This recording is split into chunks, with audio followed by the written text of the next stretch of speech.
শাওয়াল মাসের প্রথম জুমায় আমাদেরকে সুস্থতার সঙ্গে আল্লাহর ঘর মসজিদে আসার এবং বসার তৌফিক দিয়েছেন। আমরা সকলেই সেই মহান মনিবের দরবারে লাখ কোটি শুকরিয়া আদায় করছি। সকলেই সমস্যারে পড়ছি আলহামদুলিল্লাহ। সকলেই পড়ি রব্বানা লাকাল হামদ হামদান কাসীরান তাইয়িবান মুবারাকান ফীহি।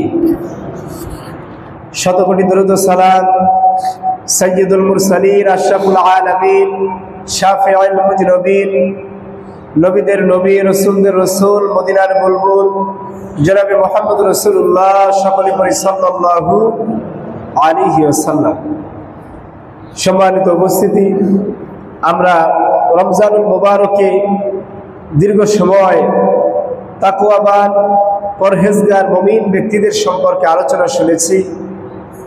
আজকের আমাদের আলোচনার মূল বিষয়বস্তু হলো মুনাফিক সম্পর্কে কিছু কথাবার্তা আমরা আলোচনা করব এবং মনোযোগের সাথে এই কথাগুলি আপনারা শ্রবণ করবেন। আল্লাহ পাক যেন মুনাফিকদের আলামত, মুনাফিকদের যে সমস্ত বিষয়বস্তুগুলি আছে এগুলি আমাদেরকে জেনে বুঝে মুনাফিকের নিফাক যদি অন্তরে থাকে সেগুলো পরিহার করে প্রকৃত মুমিন হিসেবে আল্লাহ পাক যেন আমাদেরকে দুনিয়াতে চলার তৌফিক দান করেন, এই কামনাই আল্লাহ পাকের দরবারে করি। আল্লাহ কবুল করুন, সকলে করি আল্লাহুম্মা আমিন।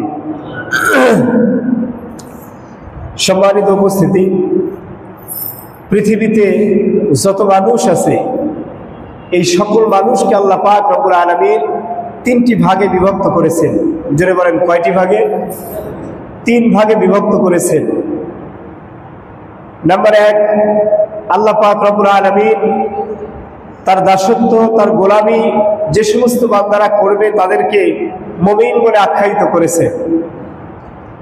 আল্লাহ পাক রব্বুল আলামিন মুমিন বলে সারা পৃথিবীর যত মানুষ তাদের মধ্যে এক শ্রেণীকে কবুল করেছেন। আর এই মুমিন ব্যক্তিরাই হলো আল্লাহ পাক রব্বুল আলামিনের খালেস, মুখলেস এবং আল্লাহ পাক রব্বুল আলামিনের জান্নাতের উত্তরাধিকার যারা পাবেন এই মুমিন ব্যক্তিরা হলো তারা। পৃথিবীতে আরো দুই শ্রেণীর মানুষ আছে। কোরআনের ভাষায়, আল্লাহর ভাষায় দ্বিতীয় নম্বর শ্রেণী হলো যারা কাফের। এই পৃথিবীতে যারা আল্লাহ পাক রব্বুল আলামিনকে অস্বীকার করেছে অথবা আল্লাহকে স্বীকার করে কিন্তু আল্লাহর একত্ববাদকে স্বীকার করে না, মুহাম্মদ সাল্লাল্লাহু আলাইহি ওয়াসাল্লামকে যারা মানে না, এরকম ভাবে দ্বীন ইসলামকে যারা পরিহার করেছে, আল্লাহ পাকের মনোনীত ধর্মকে যারা অবজ্ঞা অবহেলা করে অস্বীকার করেছে, এই শ্রেণীর মানুষ হলো কাফের। আর তিন নম্বরে এই মুমিন আর কাফেরের মধ্যে এক শ্রেণীর মানুষ পাওয়া যায়, যেই মানুষদের নামকরণ করা হয়েছে মুনাফিক, যারা না কাফের না মুমিন, এত ভয়ের মাঝখানে থেকে তারা কাফেরদেরকে মনে প্রাণে ভালোবাসে, চায় যে কাফেরদের কুফরি মতবাদ সমাজের মধ্যে প্রতিষ্ঠিত হোক, কিন্তু বেশভূষায় তারা মুসলমানদের সাথে থাকে, মুসলমানদের মতো চলাফেরা করে। এই শ্রেণীর মানুষদেরকে বলা হয় মুনাফিক। সম্মানিত উপস্থিতি, এছাড়াও বিভিন্ন ধর্ম, বর্ণ, বিভিন্ন জাতির মানুষ কিন্তু সমাজের মধ্যে আছে। আল্লাহ পাক রব্বুল আলামিন সকলকে কনভার্ট করে, সকলকে একত্রিত করে এই তিনটি দলে বিভক্ত করে দিয়েছেন। এই তিনটি দলের মধ্যে এক নম্বর যে দলটি সেটা হলো মুমিন। মুমিনদের গুণাবলী, মুমিনদের পরিচয় দিতে গিয়ে আল্লাহ পাক পবিত্র কোরআনুল কারীমের মধ্যে তাদের পরিচয় দিয়েছেন।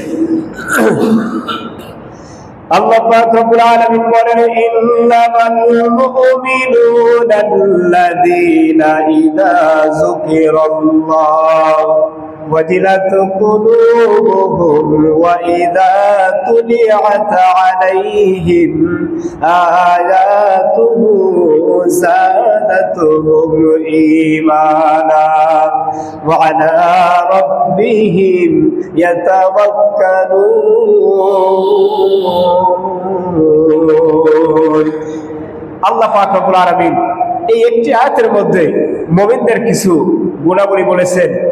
মুমিন যারা, তাদের আচার আচরণ, তাদের কার্যক্রম কেমন হবে আল্লাহ পাক এই আয়াতে কারিমার মধ্যে বলে দিয়েছেন। আল্লাহ পাক বলেন, হে নবী, ইন্নামাল মুমিনুনা আল্লাযীনা ইযা যুকিরাল্লাহ, মুমিন যে ব্যক্তিগুলি, সেই ব্যক্তিগুলিকে আপনি যখন সামনে পাবেন, তাদের সামনে যখন আল্লাহ পাক রব্বুল আলামিনের কোরআন থেকে তেলাওয়াত করা হবে, আল্লাহর স্মরণ মূলক যে সমস্ত কথাবার্তা আছে এগুলো যখন বলা হবে, মুমিন ব্যক্তিদের অন্তরের মধ্যে আলাদা একটা স্বাদ উপলব্ধি হবে, অন্তরের মধ্যে ওয়াজিলাত কুলুবুহুম, একটা আনন্দ উপলব্ধি হবে। জোরে বলেন সুবহানাল্লাহ। সম্মানিত উপস্থিতি, তাহলে কোরআনুল কারীম থেকে যখন মানুষের সামনে আলোচনা করা হবে, তিন শ্রেণীর মানুষকে এখান থেকে আলাদাভাবে আপনারা চিনতে পারবেন। এক নম্বর হলো মুমিন যারা, এই মুমিন ব্যক্তিদের অন্তরের মধ্যে কোরআনের আলোচনা শুনলে আনন্দ উপলব্ধি হবে। জোরে বলেন, কি উপলব্ধি হবে? আপনারা কি বুঝতে পারছেন কথা কি শোনা যাচ্ছে? একটু জবাব দিবেন। মুমিন ব্যক্তিদের সামনে কোরআন থেকে আলোচনা হলে তাদের অন্তরের মধ্যে আলাদা একটা আনন্দ উপলব্ধি হবে। কথা বলেন ঠিক কিনা? এই যে কথাটি বললাম, এই কথাটা আলোচনার শেষ পর্যন্ত মনে রাখবেন। দুই নম্বর বিষয় হলো ওয়াইদা তুলিয়াত আলাইহিম আয়াতুহু যাদাতুহুম ঈমানা, যখন তাদের সামনে কোরআনের আয়াত তেলাওয়াত করা হয়, তাদের ঈমানটা পূর্বের তুলনায় আরো 1000 গুণে বৃদ্ধি পেতে থাকে। জোরে বলেন সুবহানাল্লাহ। এরপরে তিন নম্বর যে গুণটা তাদের, ওয়া আলা রাব্বিহিম ইয়াতাওয়াক্কালুন, মুমিন ব্যক্তিদের কাজ হলো যে কোনো কাজই মুমিন ব্যক্তিরা করুক না কেন, ভরসা করে কেবলমাত্র শুধুমাত্র একমাত্র আল্লাহ সুবহানাহু ওয়া তাআলার উপরে, এছাড়া পৃথিবীর আর কারো উপরে তাদের কোনো ভরসা করার প্রয়োজন পড়ে না। কথা বলেন ঠিক কিনা? যে ব্যক্তি আল্লাহকে ভয় করে, আল্লাহর উপরে যে ব্যক্তি ভরসা করে, সে ব্যক্তি পৃথিবীর কোনো বাধা বিপত্তি বা কোনো ধরনের কোনো কিছু কি তাকে ইসলাম থেকে ফিরিয়ে রাখতে পারে? জোরে বলেন, পারে কি? পারে না। তাহলে একজন মুমিন ব্যক্তির সামনে যখন কোরআন থেকে আলোচনা হবে, মুমিন ব্যক্তির অন্তরের মধ্যে ভালো লাগবে, আনন্দ উপলব্ধি হবে। দুই নাম্বার, তার ঈমান পূর্বে যা ছিল তার চাইতে 1000 গুণে বৃদ্ধি পেয়ে যাবে।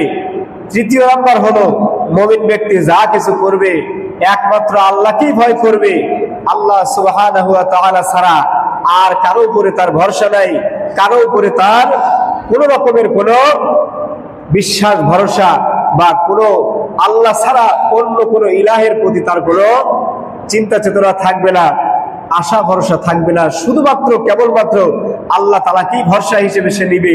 তার মানে তার সামনে যত ধরনের বাধা বিপত্তি বিপর্যয় সকল কিছুই আসুক না কেন, সে আল্লাহ ছাড়া আর কারো কাছে মাথা নত করবে না।